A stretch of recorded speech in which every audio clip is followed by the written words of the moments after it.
सेना police command guard राष्ट्र salute सलामी राष्ट्र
सेना पुलिस कमांड गार्ड बगल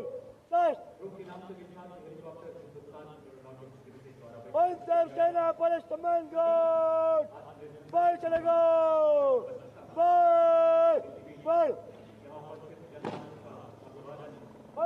सेना पुलिस कमांड गार्ड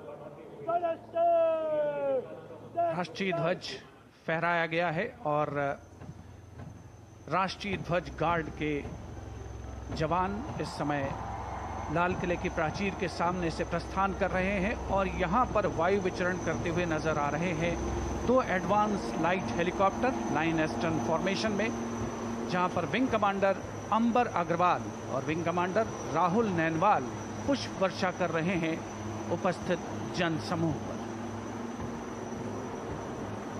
मन में फूल खिल रहे हैं और आकाश से भी पुष्प वर्षा हो रही है और भारत मना रहा है अपना स्वाधीनता दिवस। उत्सुकता बढ़ती हुई उस अवसर के लिए जिसकी प्रतीक्षा वर्ष भर रहती है। मेरे प्यारे देशवासियों, हमारे संविधान को 75 वर्ष हो रहे हैं। भारत के संविधान के 75 वर्ष की यात्रा देश को एक बनाना, देश को श्रेष्ठ बनाने में बहुत बड़ी भूमिका रही है। भारत के लोकतंत्र को मजबूती देने में हमारे देश के संविधान की बहुत बड़ी भूमिका रही। हमारे देश के दलित, पीड़ित, शोषित, वंचित को सुरक्षा देने का बहुत बड़ा काम हमारे संविधान ने किया है। अब जब संविधान के 75 वर्ष हम मनाने जा रहे हैं, तब हम देशवासियों ने संविधान में निर्दिष्ट कर्तव्य के भाव पर बल देना बहुत जरूरी है। और जब मैं कर्तव्य की बात करता हूं, तब मैं सिर्फ नागरिकों पर बोझ बनाना नहीं चाहता। कर्तव्य केंद्र सरकार के भी है, कर्तव्य केंद्र सरकार के हर मुलाजिम के भी है, कर्तव्य राज्य सरकारों के भी है, राज्य सरकार के हर मुलाजिम के हैं, कर्तव्य हर स्थानीय स्वराज संस्था के हैं, चाहे पंचायत हो, नगर पालिका हो, महानगर पालिका हो, तहसील हो, जिला हो, हर किसी के कर्तव्य है। लेकिन साथ साथ 140 करोड़ देशवासियों की कर्तव्य है। अगर हम सब मिल करके अपने कर्तव्यों का निर्वाह करेंगे तो हम अपने आप औरों के अधिकारों की रक्षा करने के लिए निमित्त बनेंगे। और जब कर्तव्य का पालन होता है, तब अधिकारों की रक्षा निहित होती है। उसके लिए कोई अलग से प्रयास करने की जरूरत नहीं पड़ जाती।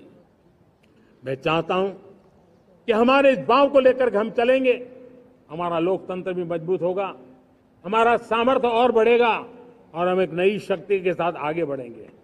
मेरे प्यारे देशवासियों, हमारे देश में सुप्रीम कोर्ट ने बार बार यूनिफॉर्म सिविल कोड को लेकर जो चर्चा की है, अनेक बार आदेश दिए हैं, क्योंकि देश का एक बहुत बड़ा वर्ग मानता है और उसमें सच्चाई भी है कि जिस सिविल कोड को हम लेकर के जी रहे हैं, वो सिविल कोड सचमुच में तो एक प्रकार का कम्युनल सिविल कोड है, भेदभाव करने वाला सिविल कोड है।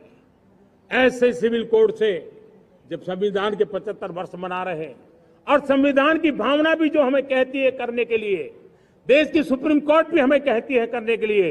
और तब जो संविधान निर्माताओं का सपना था, उस सपने को पूरा करना हम सबका दायित्व है। और मैं मानता हूं इस गंभीर विषय पर देश में चर्चा हो, व्यापक चर्चा हो, हर कोई अपने विचारों को लेकर के आए और उन कानूनों को, जो कानून धर्म के आधार पर देश को बांटते, जो ऊंच नीच का कारण बन जाते हैं, ऐसे कानूनों को आधुनिक समाज में कोई स्थान नहीं हो सकता है। और इसलिए मैं तो कहूंगा अब समय की मांग है कि देश में एक सेकुलर सिविल कोड हो।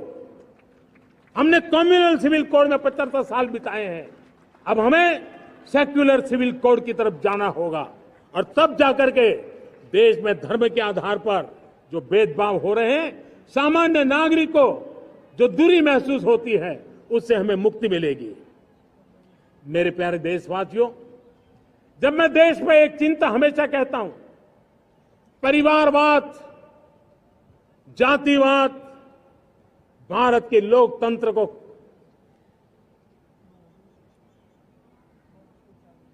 बहुत नुकसान कर रहा है।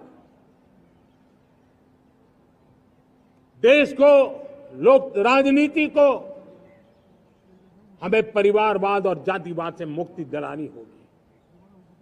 आज मैं देख रहा हूं मेरे सामने जो नौजवान है, उसमें लिखा हुआ है माय भारत, जिस संगठन का नाम है उसकी चर्चा लिखी है, यहाँ बहुत बढ़िया तरीके से लिखा हुआ है।